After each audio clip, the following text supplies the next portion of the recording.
So, as a lot of you know, I'm not just a motorcycle enthusiast, I'm also a bit of a martial arts nut.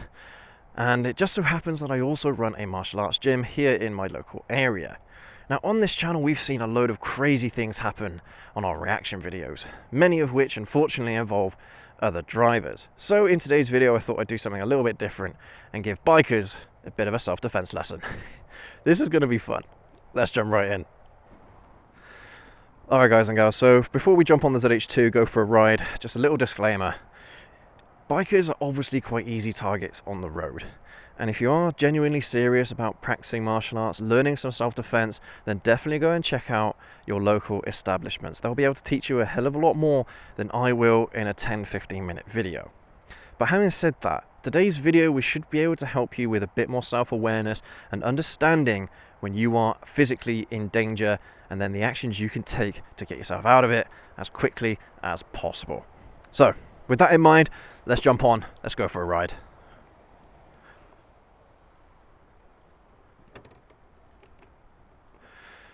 Yeah, this weekend, it's bad weather all around, unfortunately, so raining almost all weekend, so I'm going to be wiping down the lenses a little bit today, guys and gals, unfortunately. But hey, there you go, I've got a job to do, so let's get at it, shall we? Yeah, self-defense, guys. I mean, a lot of self-defense is actually about simply avoiding physical encounters to begin with. Yeah. So actually being aware of when you are in danger and understanding when you need to back away, back out of what's happening. There are loads of people that have the attitude of just getting stuck into a fight, the whole schoolboy kind of rugby attitude, and I understand it to some extent. You know, getting stuck in a scrap, it's, yeah, I don't know, there's like pride involved and all that, I get it. But a lot of the time when it actually comes to your safety, that's the worst thing you can do, is get involved physically in one of those situations that could ultimately get you killed. But we are bikers, we like to walk the line between life and death, so to speak. At least that's what some people would have us believe. It's totally not true, by the way, but anyway, I digress. Yeah. But it's just some of the clips that we have seen are quite obviously avoidable. And what I mean by that, there's one clip in particular that I'm going to reference right here, but we can learn a lot of lessons from it. So there's a clip where there's a lad on a motorcycle, and he knows he's going a bit slow, and the driver behind got out of his car. They were at a stop, they hit a red light, got out of his car, punched him and knocked him over and his bike over. There's a really easy solution to that. Don't try and annoy the drivers, the people that are behind you. It's like I've said this before in the reaction videos. You never know who you're encountering. You never know how crazy they might be. So even if you are trying to be respectful, if you're trying to be cautious, people behind you aren't going to have that same attitude. It's a bit of a baptism of fire in that regard, because you have, if you're a new biker, if you're a new driver, you have got to be able to keep up with traffic. Because otherwise, people are going to get frustrated, and you never know. One of these days, someone might end up just out the blue attacking you, knocking you off your bike and damaging your bike. And at that point, it's already too late. Yeah, at that point, it's gone too far. Okay, there are certain points within that a rider could do something to help themselves. You see it quite a lot, actually, again in the reaction videos, where a biker does something that they know they shouldn't have done, like smash someone's wing mirror, and then the driver obviously gets annoyed and starts chasing the biker down, and then as soon as they see that, the bikers then run away. They get as far away as possible, they're running red lights and all sorts of things. And to some extent, that's what you need to be ready to do at whichever point. As soon as you see someone being threatening, whether if it's in their car or whether they get out their car, you need to be ready to get the hell out of there. Now obviously, I am not condoning smashing wing mirrors. That's absolutely not what I'm condoning here. And The fact is that if that biker didn't smash that guy's wing mirror, then the whole situation could have been avoided. And that's the funny thing, isn't it? If nothing bad happens, if a driver does something stupid and you know it's stupid and they shouldn't have done it, don't react. Don't get involved. It's not worth it. It's like as well, you see bikers trying to do some noble things. They try to tell drivers to get off their phones, things like that, whilst they're driving. And things like that, even though you're in the right, the driver is gonna be offended and they're gonna try and fight you over it. That's not an exaggeration. They will argue, they will fight, and you never know how far the situation is going to escalate. The thing is, as noble as that might be, it isn't going to help. Yeah, it's not going to change the culture. It's not going to make that driver all of a sudden think, oh wait, I shouldn't be on my phone. They know full well they shouldn't be on their phones, but they do it anyway. And that's the biggest issue here, is that a lot of these situations where we find ourselves with bikers versus drivers is the biker tries to do something to correct the driver, but it doesn't work because the driver then just gets offended and then just starts attacking the biker, and that's when a situation can go from pretty bad to a hell of a lot worse. But that's in terms of avoidance, okay? So just being aware of your surroundings, checking your mirrors all the time. Now mirrors, of course, they're going to help you with knowing what's going on behind you, but also if someone's being threatening behind you as well. I'll take that first example, for instance, where the biker got knocked off his bike at a red light because he was going too slow, according to the driver behind him. And in situations like that, you could have checked your mirrors, and if you saw a guy coming towards you out of his car, then you quickly dump the clutch, get it in gear, dump the clutch, and you get out of there, man. You get out of there.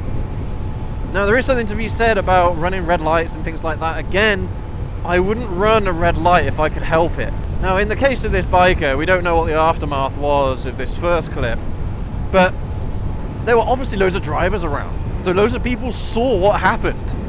So it's not like as if the driver can just get away with it scot-free, at least if the police were contacted and things like that. The driver did something absolutely ridiculous, shouldn't have been done. But these are the kinds of people that you could encounter. And so anything that you can do to try and stop it from happening, the better. But anyway, so be aware of your surroundings, not just for traffic, for your own safety on a bike, on a motorcycle, but also for your safety from other people. Yeah, honestly guys, honestly, just if something happens and you know it's totally wrong, don't bother confronting the drivers. There's no point. If someone cuts you off at a roundabout, say yourself in your helmet, oh, you're right? Say that to yourself. Don't point it at the driver. You never know who they are. And that's especially true in places like the United States and South Africa, where people have guns. People have guns, and I have no doubt that they'll be more than willing to use them on a biker that offends them for trying to do the right thing. I think that's the worst part about all this, is a biker is trying to do the right thing and they're getting punished for it. And I'm telling you that these people are going to get away with it. Unfortunately, guys, that's the sad truth. You as a person, as an individual, will not change the attitude of these people. Hopefully videos like this will help, because then people will start recognizing on reflection that they did something wrong. And even if they reacted poorly to someone trying to correct them in that particular moment, hopefully at least they will start to recognize that I shouldn't have reacted like that. And that's one of the biggest lessons as well. If you are one of those kinds of people, guys, where you will react poorly and you know you're in the wrong, and you'll react poorly to a certain situation where someone tried correcting you, then just own it. Yeah? Say to yourself, yes, I was wrong. I shouldn't have done that in that particular situation. I will not do it again. It's an attitude thing. It's a discipline thing. So this video doesn't just apply to the victims. It also applies to the people that are causing the wrongs to begin with. And it's a hard thing to do, guys. I get it. being proven wrong, being told that you're wrong by someone else is never a nice thing to experience. It's always, I don't know, a lot of people have a habit of getting defensive about these situations.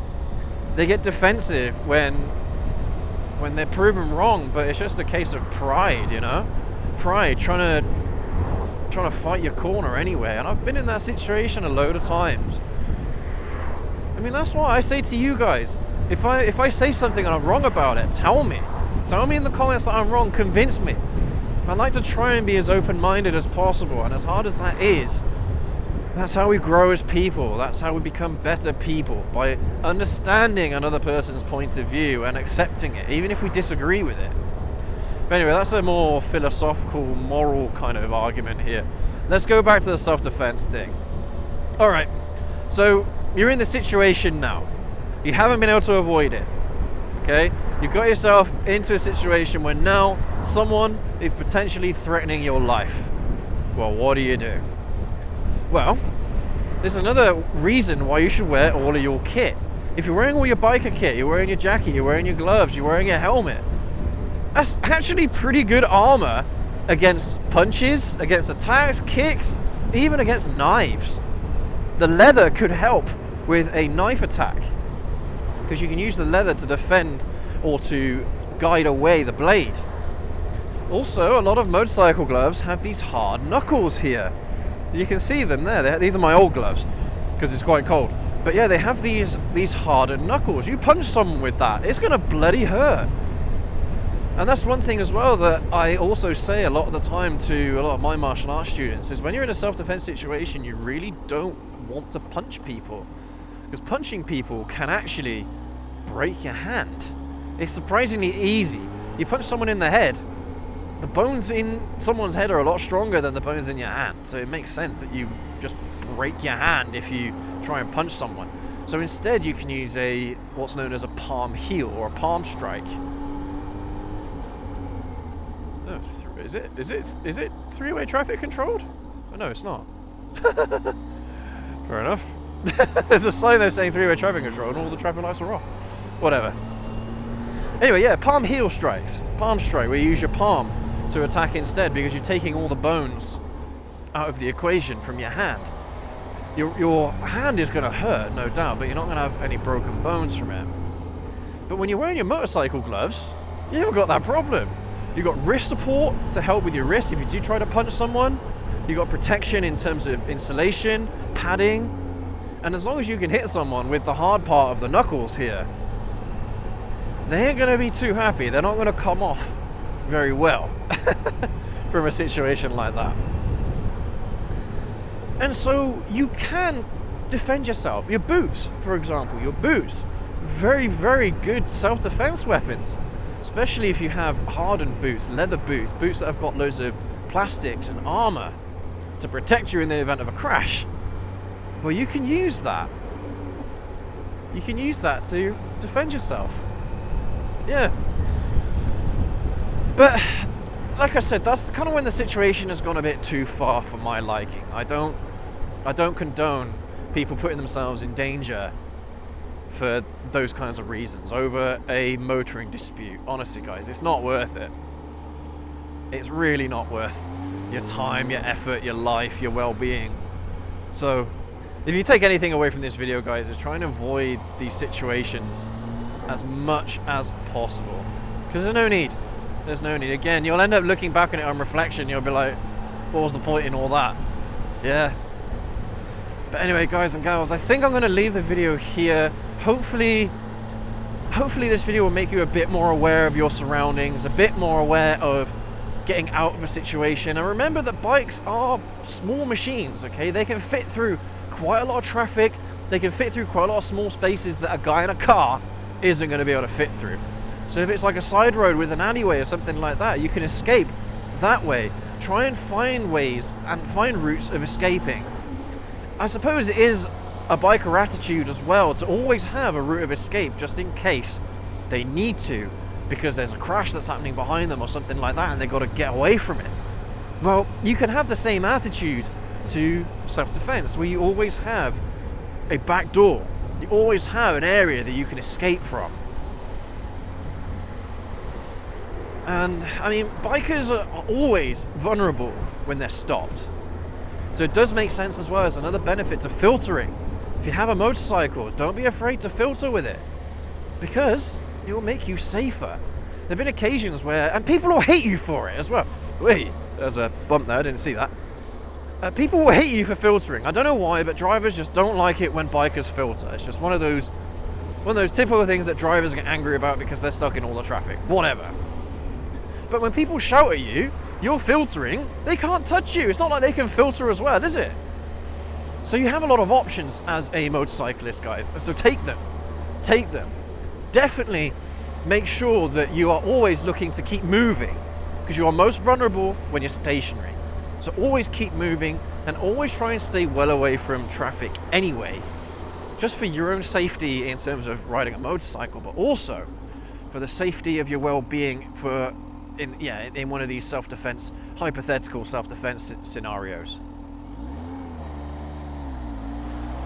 But yeah, I mean, definitely go and check out some self-defense class in your local area, some martial arts class in your local area, and get involved physically. I know that a lot of us are quite physical people, and I mean, me for example, I enjoy sparring and things like that, and those are really good ways of training yourself to get conditioned in physicality.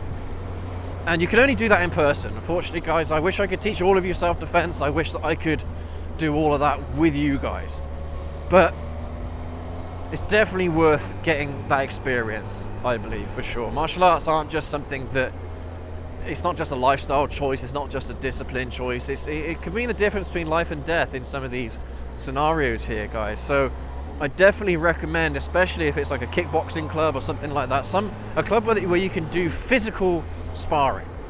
That's always the best way to learn. But yeah, thank you ever so much for watching today's video, guys and gals. If I have helped you out, then definitely leave a like, hit subscribe if you want to support the channel, and definitely let us know. I'm sure there's a lot of martial arts enthusiasts in our viewers, so definitely let me know how you would approach certain situations, like the clip that I've just mentioned in today's video.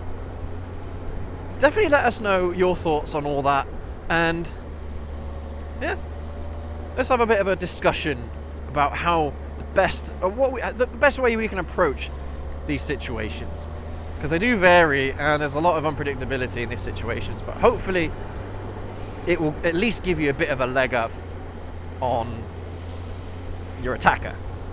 But yeah, thank you ever so much again for watching, guys and gals. Hope you're all riding safe, hope you're all doing well, and we'll catch you all in the next video. Have a good one.